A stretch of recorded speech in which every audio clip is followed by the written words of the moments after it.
Salam sepak bola, teman-teman netizen atau warganet yang saya hormati semuanya. Di episode terbaru dari Bincang Bareng Binder, sebuah kehormatan bagi saya bahwa saya bisa mengundang salah satu legenda dari sepak bola Indonesia yang tentu kita kenal dengan panggilan si Kurus, siapa lagi kalau bukan Kurniawan Dwi Yulianto.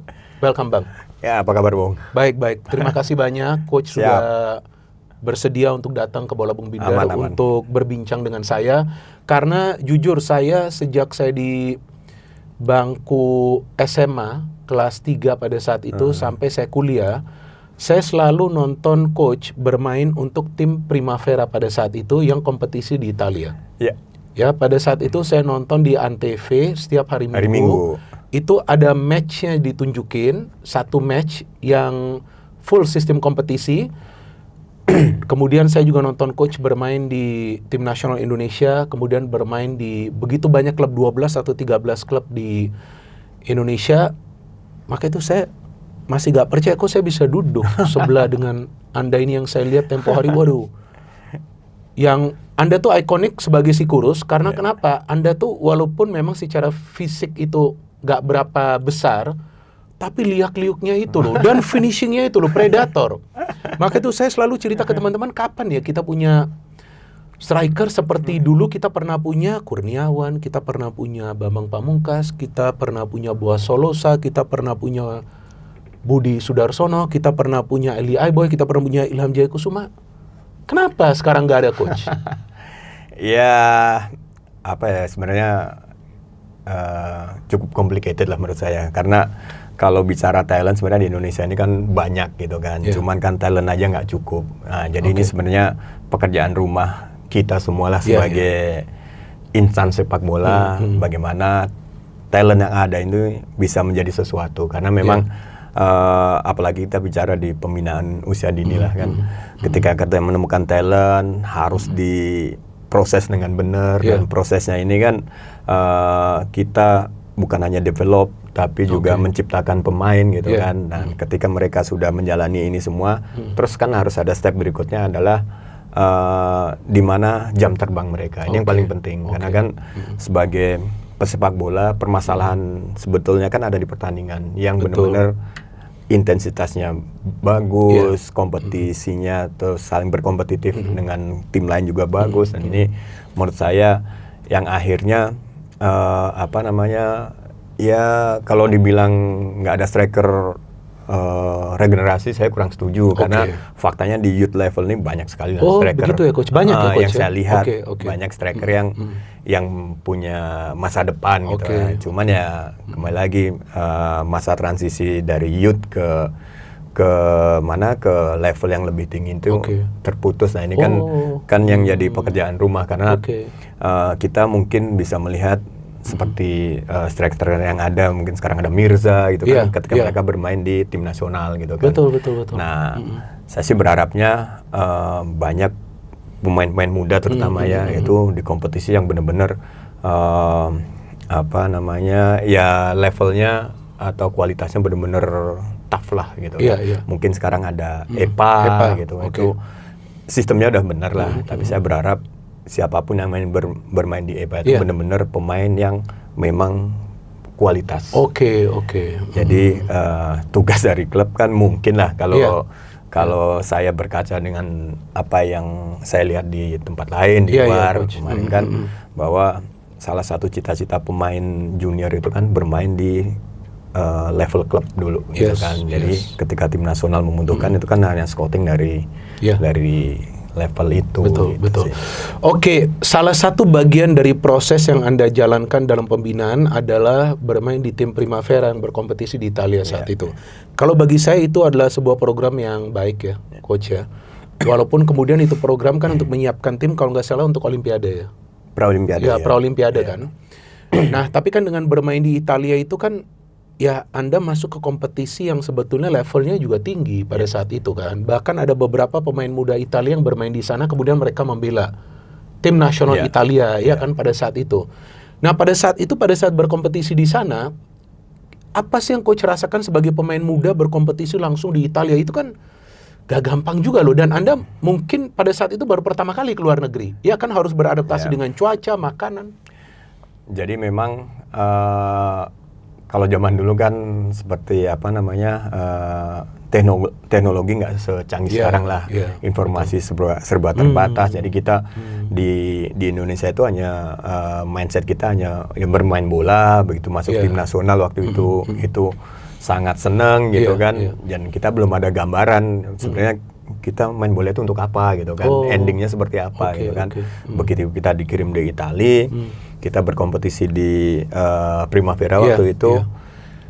Nah itu kita mulai kebuka itu. Oh ternyata apa yang kita punya selama di Indonesia itu nothing gitu kan. Maksudnya belum apa-apa gitu kan. Kita benar-benar di sana itu belajar mulai dari nol lah katakanlah begitu itu. Ya coach ya?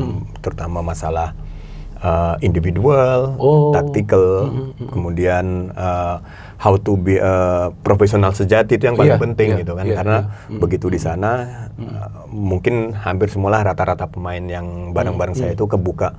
Oh iya, gue udah ngorbanin semua, gue harus dapetin sesuatu lah. Betul.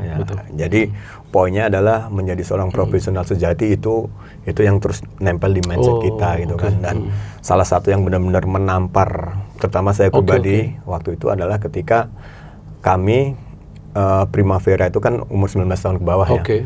Itu uji coba dengan Sampdoria Bareti. Notabene itu 16 tahun ke bawah. Jadi kita main sore, siang itu makan bareng lah kita. Makan bareng. Itu bayangin aja itu tahun 93 atau 94. Iya udah lama sekali. Kita makan steak, dia nggak nyentuh sama sekali. Steaknya nggak nyentuh mereka? Nggak nyentuh.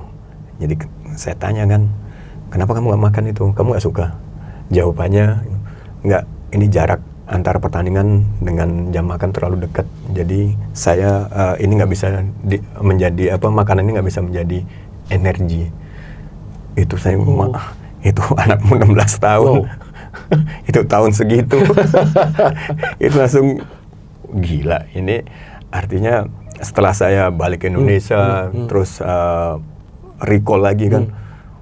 Pantas lah mereka maju gitu kan. Sementara zaman saya untuk makanan aja di level senior aja masih diingetin kan gitu kan. Iya masih diingetin, benar. Jadi ya seperti itulah. Jadi begitu jauh gap that time lah ya waktu dan itu pada saat itu, apalagi sekarang kita mungkin mereka lebih maju lagi coach. Ya mungkin lah ya. Mungkin. Ya kita tahu lah sepak bola kan seperti teknologi juga. Iya kan, betul. Selalu ada yang lebih advance. Iya. Oke, terus setelah Primavera dijalankan, coach membela timnas, kemudian coach juga sempat bermain di Swiss ya. Sempat menjadi bagian dari Sampdoria juga ya pada saat itu ya. Waktu itu Tour Asia saya ikut, terus habis dari Swiss saya gabung lagi ke Sampdoria, tapi waktu itu saya memutuskan untuk kembali karena ada sesuatu yang menurut saya lah. Ya tidak sesuai lah. Oke. Jadi coach balik ke sini, klub pertama di sini Pelita Jaya. Yang coach di musim pertama menjadi top skor. Saya top skor kalau nggak salah 38 gol pada saat itu saya ingat. Nggak, saya top skor itu musim ke pertama BP ya kalau nggak salah ya. Ya BP ya. Oke. Iya. Saya musim kedua di Pelita yang kompetisi stop kerusuhan. Oh, yang 98 itu. 98 seharusnya kalau dilanjutin saya top skor karena waktu itu putaran pertama saya sudah 20 gol tuh baru putaran pertama. Peringkat keduanya itu kalau nggak salah Sapolesi itu baru berapa ya? 13 atau 12. Oke. Jauh udah. Tapi terus stop ya pada saat itu kan. Karena terus setelah itu coach membela beberapa klub di sini, membawa klub-klub tersebut menjadi juara.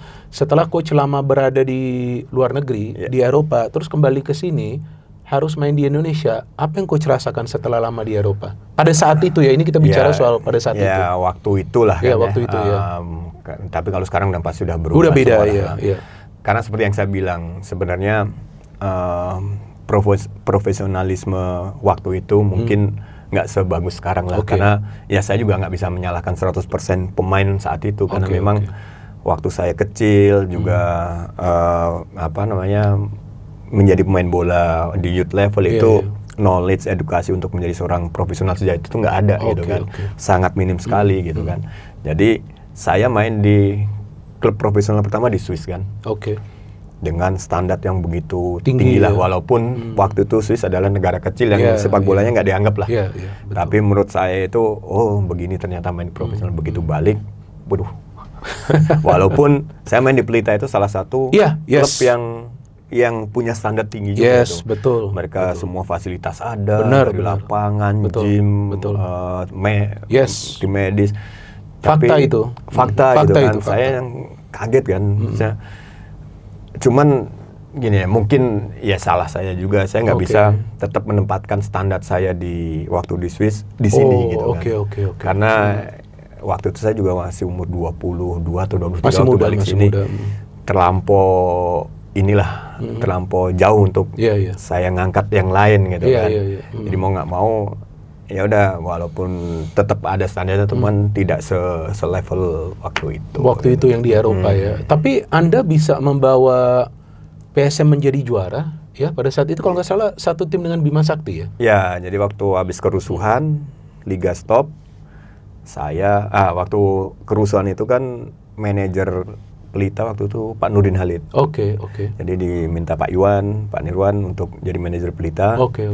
Jadi kita beberapa pemain ditawarin ke PSM ya. Saya, Bima, termasuk sebenarnya Ansari Lubis, Gus Medi Adang, tapi akhirnya cuma saya sama Bima yang mau waktu itu. Jadi terus ada Hendro segala macam, Aji betul. Mirobaldo Bento. Itu dream team loh pada saat itu. PSM itu ya 2 kali masuk final, sekali juara ya. Betul ya? Tahun pertama juara, tahun kedua kalah sama Persija. Iya. Jadi waktu itu, wah itu ya menurut saya pantas lah, layak juara karena materi pemain, kedalaman squad juga bagus. Jadi waktu pertandingan pun kita nggak berpikir, mindset kita itu bukan yang ini menang nggak ya, tapi justru ini menang berapa ya. Udah di level itu. Udah di level itu ya. Waktu itu. Menangnya kira-kira berapa nih? Karena memang pada saat itu saya ingat komposisi pemain PSM, kalau menurut saya pada saat itu udah bagus banget pada saat itu. Banyak pemain timnas pada saat itu. Timnas plus lah istilahnya. Iya, betul. Pemain-pemain asingnya juga jago-jago pada saat Carlos itu kan. Melo, ngeri itu. Joseph Lewono, itu yang top level lah di Liga Indonesia pemain asingnya. Iya, betul. Terus setelah itu Anda juga bisa juara dengan Persebaya. Dan Persebaya itu kalau nggak salah udah sistem yang itu ya, full liga ya, kompetisi kan? Bukan yang pakai 8 besar itu. Iya, full liga. Iya, udah full liga itu. Yang persaingan dengan PSM ya. Jadi persaingan tuh Persebaya, yang tiga tim ya? PSM sama Persija. Sampai hari terakhir. Hari terakhir itu jadi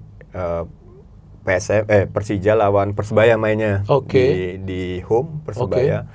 PSM juga ada peluang tuh main di home mereka. Tapi karena kita hujan, jadi lucu tuh. Karena hujan kan ke pending tuh pertandingan. Yang di PSM kan lanjut. Kalau nggak salah info ya, mereka juga menunda juga gitu kan. Biar sama. Jadi seru sih itu sebenarnya. Dan ternyata yang juara Persebaya menang ya di Persija. Menang 2-1 lawan Persija di kan itu kan benar-benar kan. Dan saya ingat pada saat itu sistem liga kita masih selisih gol kalau nggak salah. Iya, selisih gol, poinnya sama.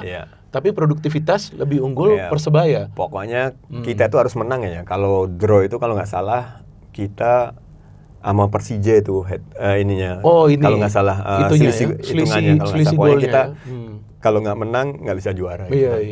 Jadi luar biasa. Kemudian coach juga sempat bermain di Malaysia. Nah setelah di sini terus main di Malaysia di Sarawak ya pada saat itu ya. Nah itu gimana tuh Anda terus lihat di Malaysia dari sini?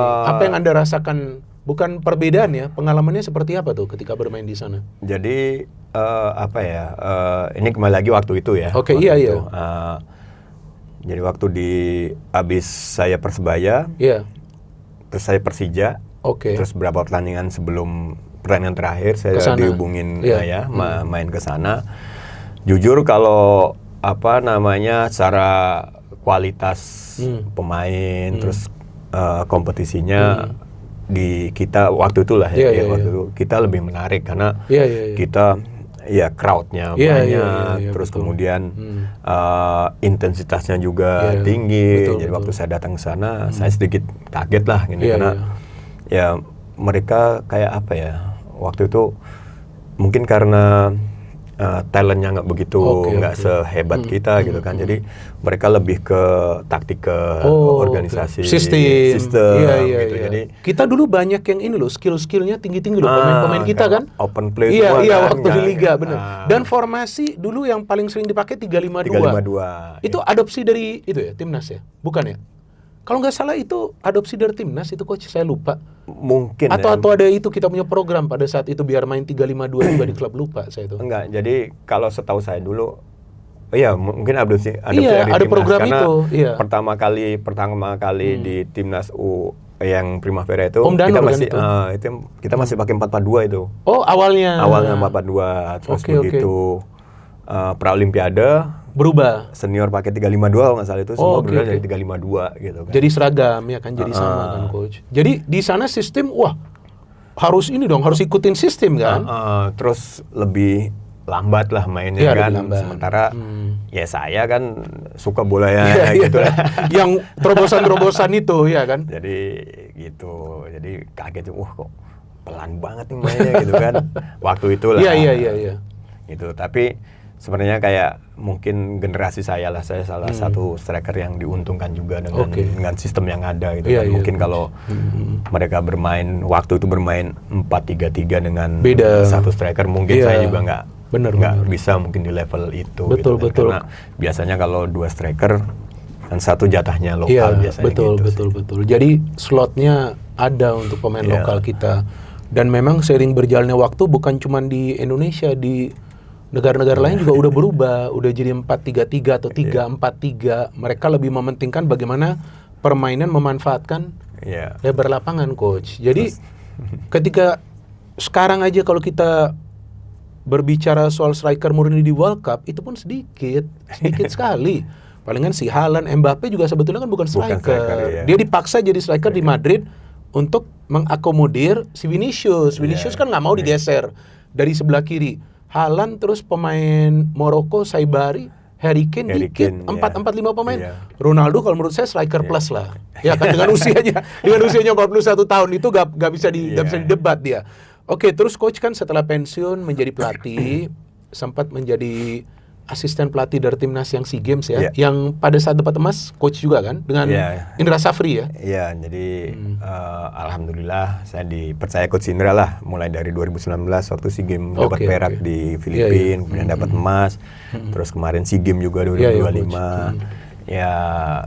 Coach Indra salah satu yang selalu mensupport saya juga, juga teman-teman lain kayak Bima semua juga disupport. Karena Coach Indra juga pengen pelatih-pelatih di Indonesia ini mampu lah. Iya, betul. Itu yang dia selalu inginkan, ya kan, termasuk juga para pemain lokal kita. Tapi bisa atau nggak masuk ke level itu kan harus bekerja keras, ya kan coach kan. Dan coach juga menjadi pelatih dari timnas Indonesia U17. Oke, yang saya ingin tanyakan kan sebelumnya kan main cukup lama ya sebagai pemain ya di begitu banyak klub. Terus kemudian menjadi pelatih. Apa sih yang Anda rasakan perbedaannya? Kalau waktu jadi pemain kan dengerin nih instruksi dari pelatih, ya kan dapat teguran lah, atau mungkin juga ada pelatih marah. Nah sekarang kan terus giliran coach yang kasih masukan atau mungkin juga tegur ke pemain atau juga mungkin marah dengan pemain. Nah itu gimana tuh? Apalagi coach lebih sering di kan U23 itu SEA Games kan, terus U17. Nah itu kan pemain-pemain muda tuh, gampang nggak sih di-handle mereka? Jadi memang sepertinya mudah ya jadi pelatih. Sepertinya. Kalau kita lihat ini gampang nih gitu kan, tinggal nyuruh-nyuruh kan? Iya, faktanya tidak semudah yang dibayangkan gitu kan. Kalau boleh memilih saya yakin 100% lah. Mantan pemain suruh milih pemain apa pelatih, pasti pemain gitu kan. Karena pemain kan tugasnya latihan pertandingan gitu kan. Tapi kan kalau pelatih ini kan semua kita handle ya kan.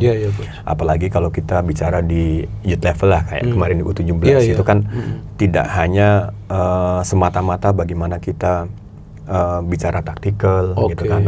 Taktikalnya satu hal, misalnya kita mau let's say lah mau trapping, mau pressing di daerah kelemahan mereka di kanan, kan kita harus bikin training programnya dulu, mulai dari pengantarnya, kemudian game positionnya seperti apa, terus timingnya. Jadi sedetail itu gitu kan untuk menjadi pelatih. Dan pelatih kan mikirin juga taktikalnya, training program, kemudian evaluasi latihan, terus apa yang perlu dibenerin, terus penentuan pemain. Belum lagi kalau youth level ini bagaimana mentality mereka masih labil, terus moody juga. Terus kita harus tahu karakter pemain. Oh, si ini nggak bisa nih terlalu dikerasin. Si ini harus seperti apa, pendekatan seperti apa. Kita harus bisa ngerangkul coaching staff, merangkul official. Jadi itu menantang sih buat saya, dan itu pembelajaran yang sangat luar biasa. Terlepas dari apa yang saya lakukan dan gagal di AFF maupun Piala Asia, tapi banyak hal yang akhirnya saya harus nggak boleh berhenti nih, harus banyak belajar juga gitu kan. Iya, tapi yang baru saja coach mengatakan gagal, kalau saya sih nggak mengatakan gagal coach di mana-mana. Karena saya sudah paham bahwa youth level itu adalah untuk development. Ya kan, saya sudah menjelaskan kepada coach ini juga offline. Bukan cuma tadi, tapi beberapa kali waktu kita ngobrol saya udah menjelaskan. Jujur, saya bahkan mengatakan kepada Supri, saya bilang saya nggak melihat kegagalan di sini, karena saya melihat ada sistem yang coba Anda bangun di sana, yang coba Anda terapkan. Ini jujur ya, tadi saya juga sudah jelaskan. Cuman memang dalam development itu kan ya ada yang namanya sukses atau failure. Kalau sukses pun nggak bisa menjadi jaminan bahwa nanti ini akan bisa dipakai di senior. Ya kan, mungkin senior pelatihnya berbeda. Kalaupun failure kan ada pelajaran yang bisa kita evaluasi, apa ini ya kan, kesulitannya atau apa. Jadi saya harap coach tetap semangat, dan saya akan lihat lagi ya kan nanti ke depannya coach berada di pinggir lapangan, karena apa pengalaman yang coach punya itu tidak semua orang punya. Sebagai mantan pemain yang pernah bermain di timnas, begitu banyak game, cetak banyak gol di timnas, kalau nggak salah pemain paling produktif keempat atau ketiga lah di timnas lah, seperti itulah ya kan. Jadi itu harus coach jalankan, dan saya suka juga dengan yang coach jelaskan, nggak gampang menjadi pelatih. Tapi banyak yang mengatakan lebih gampang jadi komentator. Nggak, makanya ini makanya saya tuh nggak pernah yang bicara di sosial media masalah tim, apalagi tim U17 gitu kan. Saya tahu banget bagaimana perjalanan mereka tuh masih jauh gitu kan. Saya sangat menjaga, dan saya katakan selalu ke official, ke coaching staff saya. Jangan bicara apapun di luar. Kalau ada apa-apa, biar saya yang bicara. Karena apalagi mungkin generasi sekarang kan beda nih sama generasi dulu gitu kan. Mungkin ya mohon maaf dulu kayak kita ini dibully segala macam itu kan aman aja zaman dulu kan. Gak mempan. Iya benar. Kalau menurut saya gak mempan dulu, mentalnya luar biasa. Makanya saya selalu mengatakan ke pemain saya bahwa kalian ini kan yang terbaik yang saya lihat, karena memang ke pemain. Ke pemain. Tapi saya katakan bahwa ini tuh bukan akhir segalanya, bahwa timnas yang sesungguhnya itu ketika kalian memilih di timnas senior gitu kan. Kalau kalian bagus di sini pun belum jaminan kamu bisa main di senior. Jadi nikmatin prosesnya, jangan ini kan 17 sampai ke umur 20, 21 untuk senior itu jangan ke-distract dengan hal yang merusak kalau memang pilihan mereka di sepak bola gitu kan. Itu yang selalu saya tekankan untuk menjadi seorang profesional sejati, itu aja dulu. Bahkan orang yang melakukan itu, yang sudah mempersiapkan dirinya untuk menjadi seorang profesional sejati dari usia muda, itu aja peluangnya menjadi pemain berhasil masih 50-50 kan. Masih tergantung dia punya development seperti apa. Itu betul. Makanya apalagi yang mungkin kadang-kadang nih saya yakin betul lah pasti ada beberapa pemain muda yang ketika mereka katakanlah menjadi juara atau berhasil masuk tim apa itu udah merasa, wah ini gue yang gue udah berhasil nih. Apalagi pemain yang seperti itu yang nggak mau bekerja keras, itu peluangnya juga akan berat lah. Berat ya. Jadi juga sangat penting mindset ya, coach, mindset ya. Dan itu yang saya temukan di waktu saya di Kumu, karena saya dikasih kebebasan, sekali lagi saya kasih kebebasan untuk belajar gimana saya melihat latihan dari semua umur lah, dari U8 ini saya manfaatkan itu. Jadi mungkin saya sering cerita juga bahwa udah kita ngobrol beberapa kali offline, waktu di Itali juga kan saya telepon. Kayak mindset mereka baru akan mendapatkan kontrak profesional usia 19, kecuali kalau memang talentnya luar biasa, mungkin umur 18 itu udah dapat kontrak profesional, walaupun masih di development lah. Mereka masuk sepak bola itu mulai dari umur 8 di Kumu, katakanlah seperti itu. Jadi dari 8 sampai 19 ini kan waktu yang panjang nih. itu pun masih belum garansi kalau dia di kontrak profesional. Jadi mereka nggak main sosmed sama sekali. Nggak main sama sekali? Saya cek hampir semua IG-nya itu postingannya 0. Saya tanyakan mereka, kenapa kamu nggak pernah posting? Dia bilang, saya lihat tuh hanya untuk lihat tentang sepak bola segala macam. Karena saya nggak mau ke distract nih. Apa yang sudah saya korbankan dari umur 8 tahun, tiba-tiba ke distract dengan hal-hal seperti ini. Nah, itu kembali lagi mindset kan. Coach kan baru saja jelaskan Coach sempat bertugas di Como ya. Dan saya juga telepon beberapa kali, bahkan sekali kita ada sesi Zoom pada saat itu. Nah, Coach bisa sharing nggak ke viewers kita posisi Coach pada saat itu di Como apa, dan kalau nggak salah Coach mau lanjut, terus kebentur apa, lisensi atau apa Coach pada saat itu? Enggak, sebenarnya waktu saya ditawarin kan itu waktu Como naik ke Seri B, tapi saya masih ada kontrak sama Sabah. Jadi ketika kontrak saya habis, saya bicara sama Pak Mirwan ya. Pak Mirwan, saya bilang masih ada peluang nggak? Kan saya mau belajar. Oh ya aman gitu kan. Di kontrak 5 tahun lah. Jadi saya waktu di senior team saya apa itu namanya, observer lah. Saya tidak masuk, tapi boleh bebas gitu kan untuk melihat bagaimana mereka latihan. Terus akhirnya saya ditugaskan tahun pertama di asisten di U19. Terus kemudian tahun berikutnya di U17 dan terakhir sebelum saya balik ke sini saya di U19 lagi. U17 tapi malamnya saya diminta tolong untuk karena untuk ke woman, first team woman. Karena pelatih waktu di U19 ini ditunjuk untuk melatih woman. Jadi saya diminta untuk jadi asisten juga. Untuk jadi asisten. Jadi sore sama U17, malamnya ke sana. Jadi ya saya mau aja karena memang ya saya mau pengen belajar banyak lah gitu kan. Dan apa namanya, kalau masalah lisensi memang kayak saya kan walaupun pro tapi AFC gitu kan. Nah, itu apa di sana apa gak diakuin AFC? Enggak, bahkan saya tuh enggak duduk di bench gitu kan. Oh begitu, bertahun nih saya. Oke. Even di youth level. Padahal AFC Pro itu udah tinggi loh. Itu yang tertinggi di Asia. Tertinggi. Jadi saya waktu itu sempat bilang ke Pak Mirwan, mereka juga mau bantu gitu kan untuk ambil UEFA.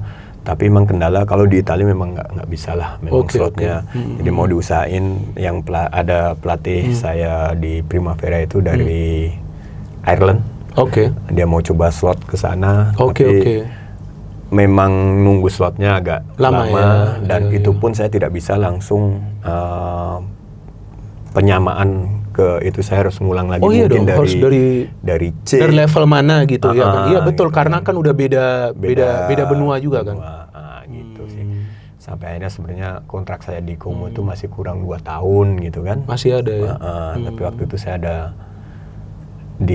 saya kan sempat dipinjam di SEA Games, di Asian Games. Terus waktu mau ke U20 itu saya sempat dipinjam, tapi dari Komonya Pak Mirwan bilang janganlah karena udah terlalu udah diizinkan. Sampai akhirnya yang terakhir yang U20 itu ya di ini juga ditawarin, tapi saya merasa ya demi bangsa gitu kan. Iya betul.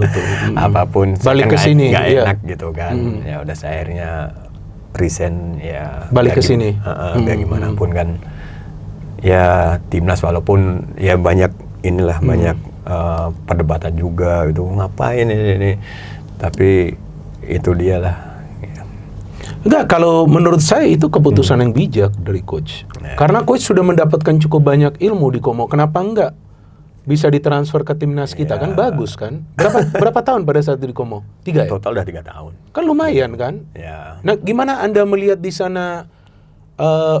Saya nggak mau menanyakan soal kompetisi pemain usia muda, tapi saya menanyakan dapat informasi gak sih kalau youth development-nya tuh mereka mulai dari usia berapa dan sebetulnya programnya mereka pakai apa di sana? Ini yang saya nggak tahu ya kalau yang tim-tim lainnya, tapi kalau yang di Como, mereka itu ada selain tim senior itu total ada 11 tim kalau nggak salah itu. 8, 9, 10, 11, 12. 13, 14, 15, 16, 17, 18-nya mereka nggak ada waktu itu. Oke. Kepotong di 18, 19, terus 23-nya nggak ada. Tapi sekarang saya dengar dari analis yang orang Indonesia itu dia mau bikin gitu kan. Mau bikin satu lagi. Jadi mereka itu kalau nggak salah itu yang diwajibkan tuh umur itu, tapi ada yang boleh milih, boleh ambil atau enggak. Kayak yang di 18 sama 23 itu kalau nggak salah. Oke. Jadi satu hal yang saya melihat perbedaannya itu bagaimana saat mereka mulai dari latihan lah. Oke. Intensitas itu yang paling utama. Bagaimana mereka mulai dari passing drill, ball possession, semua itu berbicara tentang intensitas. Karena menurut saya make sense lah, karena ketika kita bicara intensitas, yang pertama pasti kualitasnya, ya kan, individual quality-nya harus benar, gitu kan. Terus yang kedua, ketika bicara intensitas dalam let's say small side game atau ball possession dengan small pitch gitu kan, dibutuhkan decision making yang tepat. Oke, betul. Jadi intensitas tinggi, keputusan harus cepat. Dari intelijensi pemain juga berkembang ya. Iya, karena kan permasalahan sesungguhnya pemain kan ada di lapangan nih. Iya, betul. Kalau permasalahan itu udah dibiasakan dalam latihan, ya mereka udah otomatisasi lah. Iya, kan udah. gitu kan. Jadi udah masuk di pikiran mereka itu. Jadi kan sebagai inilah, kadang-kadang kita katakanlah kita orang awam gitu kan. Masa terima bola dulu baru mikir itu kan sering. Oh iya, betul. Sering kita dengar lah. Sering. Nah, itu yang mungkin mereka lakukan, bahwa ya semua tentang intensitas. Harus gitu. Jalan secara simultan ya semuanya. Terus masalah detail-detail itu juga sangat dalam yang mereka prepare. Dan itu mulai dari usia muda. Usia muda. Sebagai contoh hal kecil lah, misalnya ini misalnya heading. Jadi heading, posisi tangannya seperti apa, untuk defender seperti apa.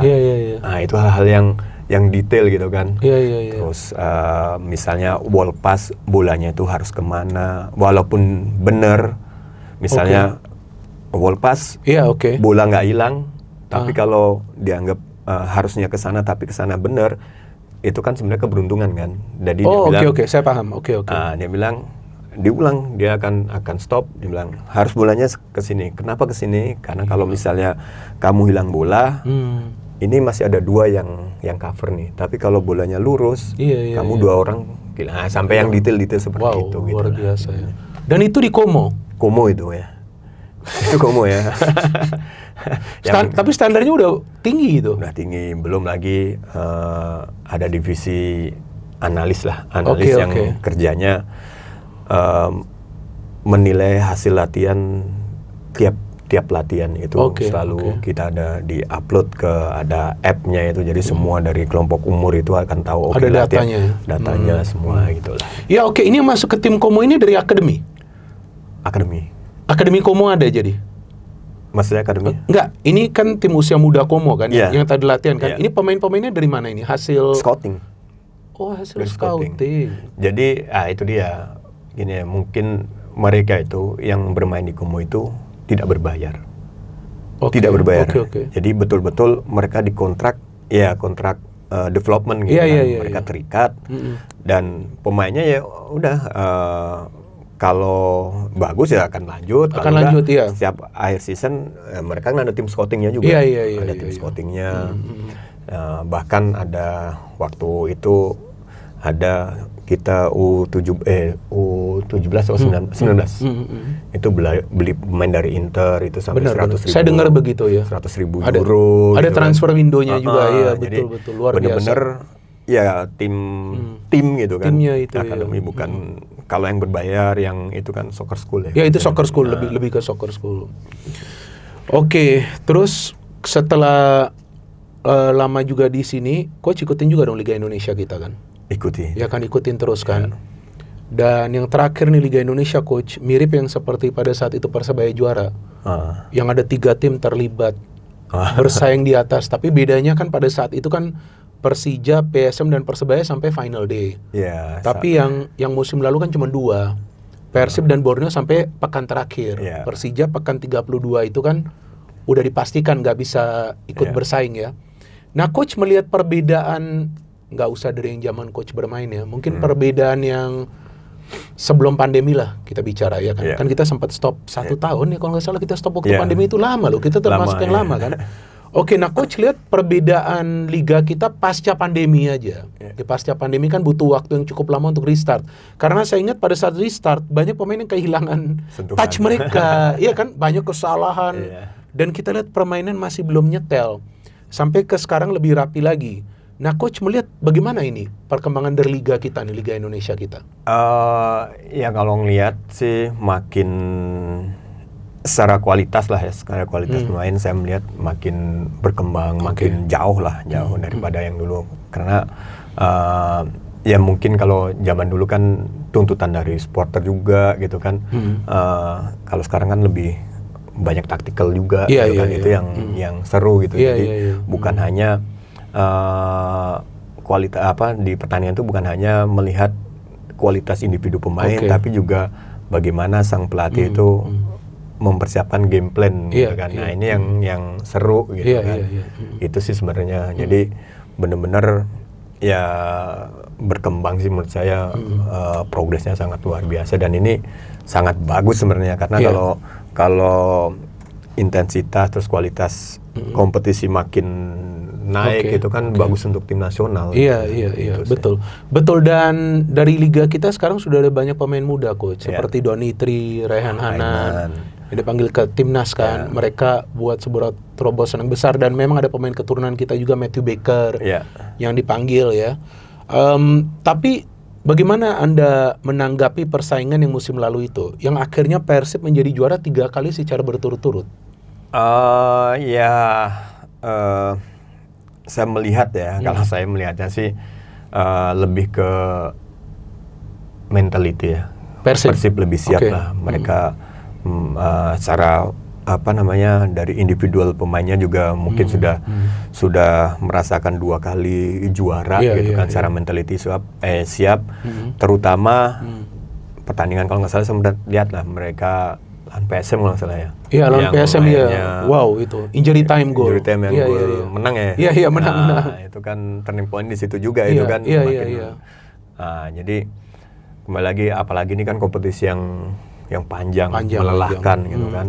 Selain taktikal, terus kedalaman squad, tapi mentality ini sangat penting lah. Dan Persib saya rasa ya nggak heran juga bisa juara karena dengan coach Bojan yang kita tahu seperti apa di dalam tim itu kan mempersiapkan masalah mentality ini sangat penting lah, apalagi di akhir-akhir kompetisi itu kan pemain mulai jenuh, terus pastilah dalam satu musim tuh nggak mungkin nggak ada gesekan antar pemain biasa juga deh, coach, gitu, biasa normal itu. Tapi bagaimana bisa menekan itu untuk bisa mendapatkan hasil yang maksimal itu tidak gampang. Tidak gampang. Dan salah satu pemain seniornya di sana, Jupe, masih bertahan tuh dia paling banyak dapat gelar loh, 4 loh dia. 4 bersama Persib loh. Iya kan? Nah, itu yang saya lagi ngomong nih coach, kalau dulu kita kenal banyak sekali pemain-pemain lokal kita yang menjadi idola, ya kan? Bahkan Jupe itu sebelumnya sempat bermain di SFC juga dia kan. Sriwijaya juga kan. Nah, tapi kenapa sekarang lebih berkurang pemain-pemain lokal yang diidolakan, coach? Ini kan kalau dulu kan ya seperti ada coach, ada lagi banyak pemain, ya kan ada Aji Santoso juga, ya kan ada Ponario Astaman, ada Firman Utina. Sekarang paling-paling orang berbicara Rizky Ridho atau Beckham Putra, ya kan? Maksudnya lokal player kita ya yang dari sistem pembinaan kita. Mungkin kan gini, apa yang diidolakan, apa yang mereka lihat di TV kan gitu kan. Nah, kita tahu lah di kompetisi kan pemain lokal yang masuk di first 11 kan cuma beberapa. Jadi kan betul. Yang nggak ke-expose di TV ya kan nggak mungkin juga nggak mereka tahu juga, gitu kan. Betul. Terus ketika di tim nasional kan ya orang banyak mengidolakan Ole segala macam. Itu tetap bangsa Indonesia gitu, nggak ada kan. masalah. Tapi ya itu yang benar-benar yang lahir orang Indonesia sih kan, yang mungkin di first 11 kan cuman mungkin Rizky Ridho. Dan ya saya itulah seneng lah, artinya senangnya gini, Rizky Ridho bisa bermain bersama mereka-mereka yang levelnya main di Eropa. Ini suatu saya lebih mention ke situnya. Jadi saya berharap banyak juga nih yang Rizky Ridho lainnya bisa bersaing dengan mereka gitu kan. Jangan malah mindsetnya dibalik gitu kan. Betul. Jangan sampai berpikir kedatangan mereka malah mematikan gitu kan. Enggak, sama sekali harus dibalik. Wah, dia paspor Indonesia, punya hak yang sama dengan kita. Warga negara Indonesia. Iya, bagaimana kita bisa mendorong untuk bisa di level atau mengalahkan mereka, itu kan harus menjadi motivasi. Iya, betul. Karena pada saat awal-awal ada beberapa pemain yang akan dinaturalisasi, saya ingat tuh rame banget tuh. Rame banget, tapi sebetulnya bukan dari supporter. Udahlah, kita nggak perlu bahas ya kan. Bukan dari supporter, itu rame banget. Dan mungkin saya yang pertama atau salah satu yang pertama yang saya mengatakan gak ada masalah. Kenapa? Karena negara-negara lain juga mengadopsi sistem itu untuk apa? Untuk mulai naikin, ya kan, level permainan dan apa kan? Pertama itu Jordi Amat, ya kan, Sandy Walsh, terus dan Shane Patinama, terus kan masuk yang lain-lain yang memang punya darah Indonesia dan mereka bisa membantu timnas kita bermain lebih baik. Saya memang nggak pernah ada masalah seperti itu karena juga saya pernah menjelaskan Maroko. Maroko itu memang juga pemain-pemain keturunan. Mereka punya pilihan, mau bila mana nih, Spanyol, Prancis, atau mungkin negara lain, tapi mereka akhirnya pilih Maroko. Dan Maroko sekarang lihat di Piala Dunia seperti apa. Itu yang saya pengen, Coach, untuk timnas kita. Jadi ketika kemarin ada masuk Ole, wah bagus, Ole bersama dengan pemain kita yang lainnya, itu kerjasamanya luar biasa loh. Iya kan? Terus kita ada Ivar Jenner, ada Tom Hay, bahkan Tom Hay udah bermain di sini, Aliano Reinders. Kelvin Verdong bermain di Lille, Martin Pas, Odero kiper kita udah top loh ini loh. Iya, makanya apa artinya dengan kedatangan mereka gitu kan, maksudnya membela tim nasional, saya sih nggak sama juga, saya nggak ada masalah selagi mereka punya paspor Indonesia. Yang saya permasalahkan misalnya mereka tidak ada darah Indonesia, kita yang misalnya kita yang mohon untuk jadi warga negara itu konyol menurut saya gitu kan. Tapi selagi ada darah Indonesia kan punya pilihan, kayak misalnya saya punya istri orang Malaysia, nanti kan anak saya juga akan memilih gitu kan, betul. Seperti itu. Itu satu. Yang kedua, dengan banyaknya pemain yang bermain di Eropa, itu mau tidak mau, suka tidak suka, level pemain yang ada di Indonesia ini ketika mereka bergabung itu akan terangkat. Karena saya pernah merasakan bagaimana saya main di Lucerne, saya sendirian di Lucerne, saya di sana, akhirnya saya tahu bagaimana bermain di level seperti itu. Bedanya, beda jauh. Jadi hal yang positif sih menurut saya. Ya betul, dan sekarang dengan pelatih baru ini, Coach John Herdman, memang baru 4 match, dan memang itu friendly. Coach lihat gimana nih, Coach? Dari saya sih suka style of play-nya ya, Coach. Yang menyerang. Ya, saya so far berhasil lah. Dengan dari konsepnya, karena, mulai berhasil. Apa namanya? Kita ginilah. Ini POV saya pribadi ya. Dengan kualitas sepak bola kita yang bukan negara seperti ini. Harus dipikirkan tentang game plan lah, game plan. Dan menurut saya game plan yang sangat cocok dan balance untuk kita bersaing di level Asia ataupun di dunia bahkan dengan apa yang dilakukan John ini menurut saya cukup, bukan cukup, sangat bagus lah. Karena mereka mainkan 3-4-2-1 Jadi duanya ini sebenarnya dari winger gitu kan. Jadi ini cukup balance menurut saya. Jadi attack mereka selalu lebih orang dan defense juga lebih orang. Benar. Kan gitu kan. Dan ini sebenarnya sama persis, hampir sama dengan apa yang dilakukan Jepang. Korea juga seperti ini. Mereka pasti sadar betul lah ketika mereka main terbuka itu akan berbahaya karena kan mereka bicara Piala Dunia kan gitu kan. Dan menurut saya detail untuk Coach John ini karena sebelum beliau melatih mulai latihan dengan timnas senior. Jadi ada kayak simulasi dulu dengan tim saya U17. Oh begitu. Jadi dia coba simulasi apa yang akan mereka lakukan di senior. Untuk 1 hari itu 1 sesi latihan, dia bikin itu simulasinya, latihannya seperti ini. Dan saya juga tanya dengan beberapa orang di sana, karena saya pengen belajar juga kan. Ya itu sama detailnya. Dan bagus ya. Ya bagus lah, karena perlu itu. Ya kita ada 2 agenda ke depan, AFF dan Asia. Ya kan, tapi setelah itu Piala Dunia. Piala Dunia 2026 belum selesai, tapi tentu saya juga ingin agar 2030 timnas kita bisa lolos ke sana. Kita belum tahu nanti FIFA akan tambah nggak nih. Kita nggak tahu, kan nanti mereka akan ada kongres, Coach. Akan ada. Mudah-mudahan lah. Nah, nggak tahu, katanya sih isunya kemungkinan ya, kita belum tahu, mungkin 64, walaupun itu kebanyakan. Kalau 64 tim kayaknya udah bisa 2-3 bulan itu nanti Piala Dunia. Terus ini juga ya, kalau 64 mungkin ya berapa kali pertandingan itu nah sampai itu, final capek kan? Iya. Udah bisa sistem liga kayak Champions, kayak Liga Champions. Nah, saya hanya ingin tanyakan, walaupun memang masih jauh, Coach lihat dengan komposisi pemain kita sekarang dan akan ada banyak pemain-pemain muda yang masuk. Mungkin pemain-pemain keturunan kita yang di luar yang ingin membela timnas kita juga kita welcome, ya kan, kayak Matthew Baker sekarang sudah naik. Apa kita punya kesempatan nggak sih, Coach?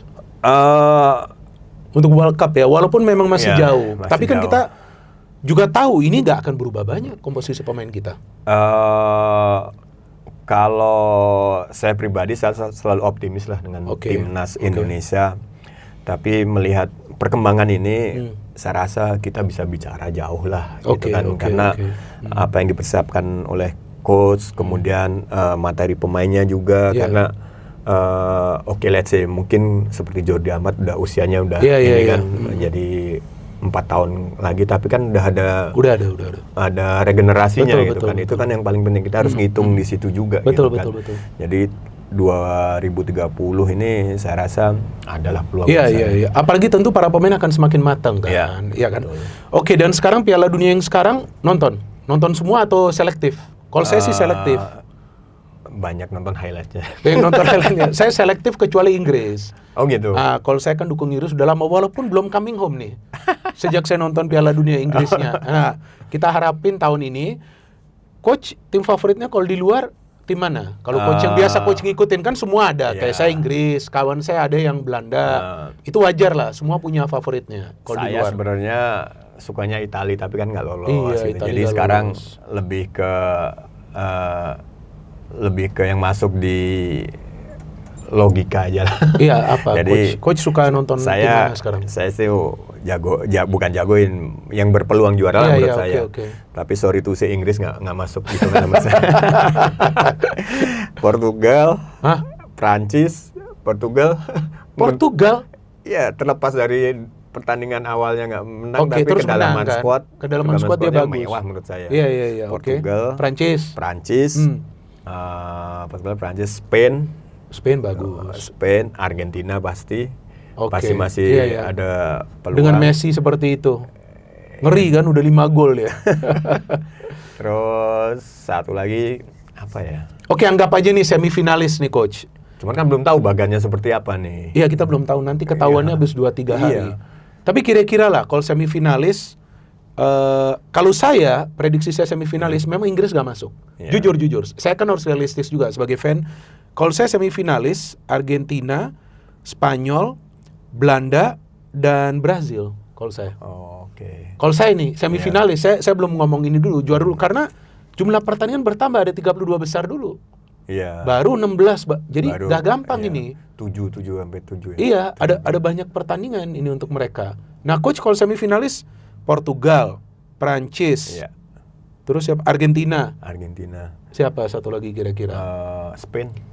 Oh iya, Spain. Nah itu kurang lebih sama ya. Kenapa Portugal? Karena kedalaman skuadnya menurut saya. Kedalaman skuadnya bagus lah.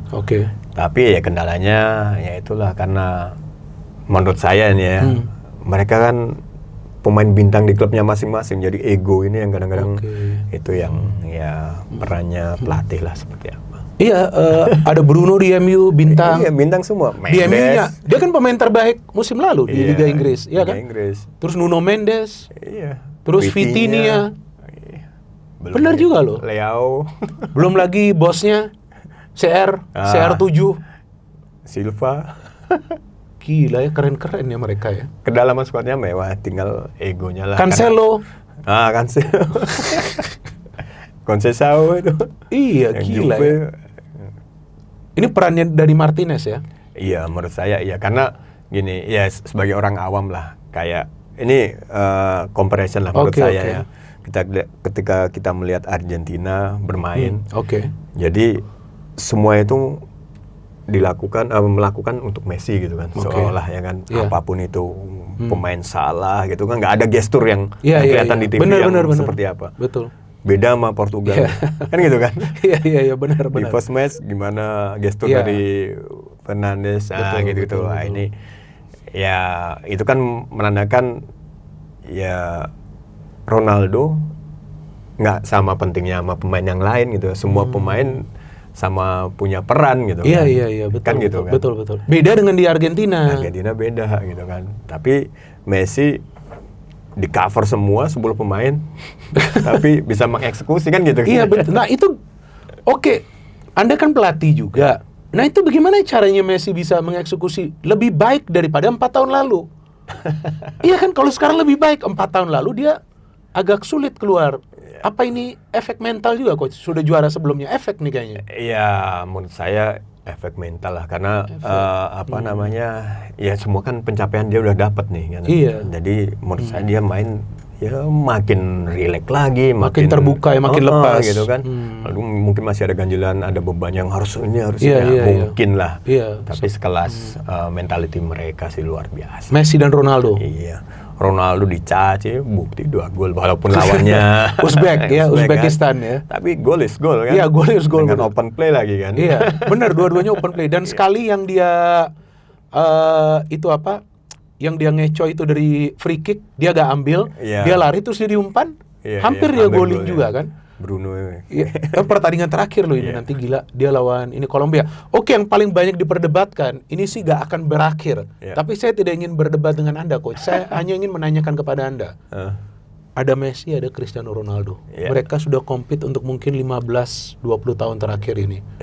Oke, di mata Coach suka nonton siapa antara Messi dan Ronaldo? Walaupun posisi mereka berbeda. Iya dong. Messi kan lebih ke kreator. Walaupun dia bisa banyak eksekusi.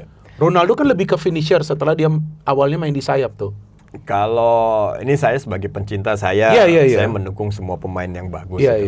Lah, kalau saya lebih menikmati mainnya Messi gitu. Walaupun karena gini ya, saya lahir dan tumbuh waktu kecil dengan sepak bola yang masih based on talent gitu kan.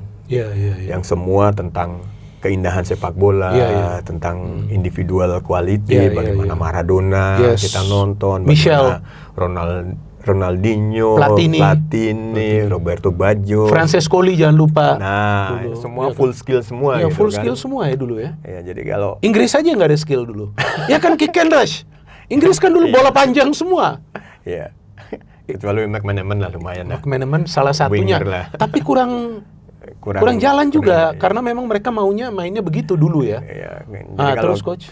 Kalau Messi kan bola di Messi mau berapa lewat. Jadi masih ke zaman Maradona itu kan ngelewatin 5 pemain gitu. Jadi saya menikmatin keindahan itu di Messi gitu. Walaupun pencapaian keduanya kan sama-sama bagus, walaupun Ronaldo nggak juara dunia, tapi minimal dia satu-satunya pemain yang bisa mencetak setiap gol di 6 edisi Piala Dunia berbeda.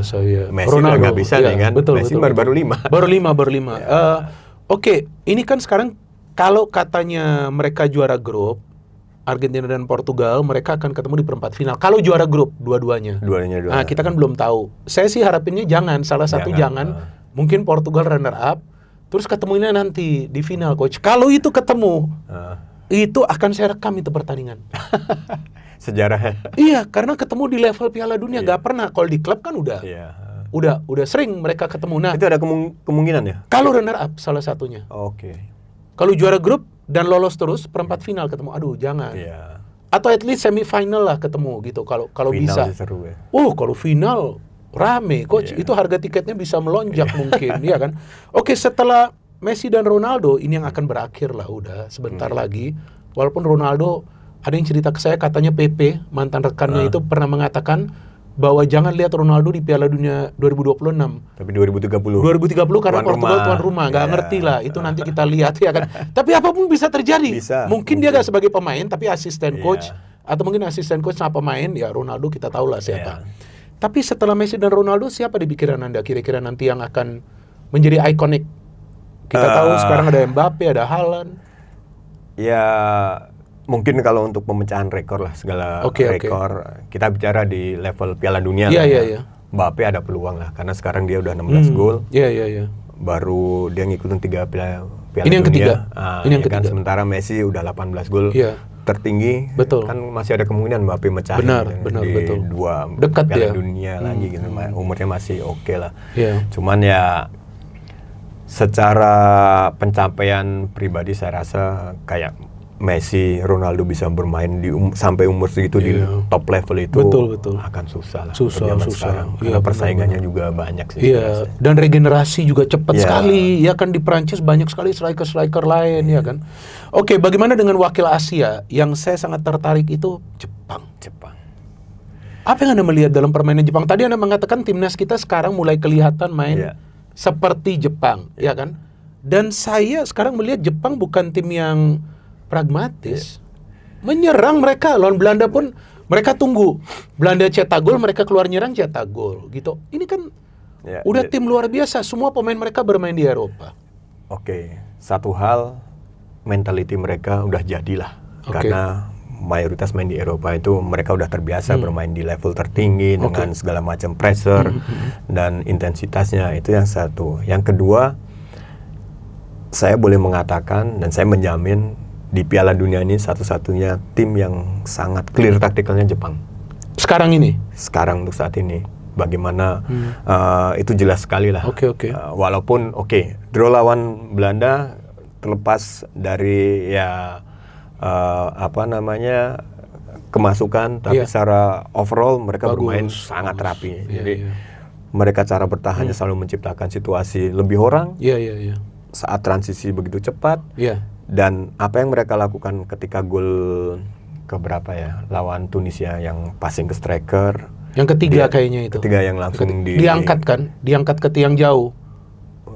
Itu gol yang passing ke striker, ini di pressing, muncul dari belakang, nomor 14 ngegolin. Iya, yang crossing itu kan? Bukan di crossing. Bukan crossing. Yang digolin langsung. Itu saya lupa gol ketiga atau keempat itu. Setup yang memang direncanakan, karena apa yang Jepang lakukan di U17 itu sama. Sama begitu ya? Sama. Jadi mungkin textbook tapi sangat efektif menurut saya. Luar biasa ya. Dan no wonder lah mereka bisa draw dan menang gitu kan. Dan saya rasa bisa lebih jauh lah. Walaupun mungkin agak berat nih kalau agak berat. Lawannya mungkin bisa ketemu Brazil. Saya belum lihat. Betul. Grupnya Brazil dia. Bisa ketemu itu kan? Iya, grupnya Brazil dia. Dia bisa ketemu Brazil dia. Iya kan? Kalau dia runner up. Iya betul. Dan Brazil juara grup nih. Iya kan?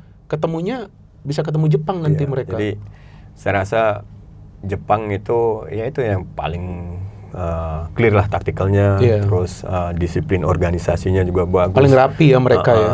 Terus fisik, stamina, waduh. Karena itu nggak gampang tuh main seperti itu. Betul. Terus Jepang menurut saya walaupun tidak menang tapi akan sulit dikalahkan itu. Bisa juga kalaupun kalah adu penalti. Iya kan, seperti itu kan. Coach, kita sudah hampir 1 jam. Jadi kita sudah berbincang cukup lama dan saya harapkan ini bukan yang pertama dan terakhir. Nanti datang lagi dong, ya kan, kita ngobrol-ngobrol gini kan enak. Ya kan, kita terbuka. Tapi pertanyaan terakhir dari terakhir. Walaupun tadi coach mengatakan nih 4 tim untuk semifinalis, tapi di hati ada dong. Kira-kira pengen tim ini yang menjadi juara. Ini berat loh, ada Spanyol, ada Argentina, ada Portugal, berat loh. Prancis ya. Prancis ya. Banyak yang mengatakan kepada saya, kenapa kamu pikirkan Portugal lawan Argentina? Ada yang mengatakan kepada saya bilang, kenapa? Bisa Prancis ketemu Argentina. Di finalnya itu katanya bisa ketemu lagi. Terus saya bilang, masa final ketemu lagi?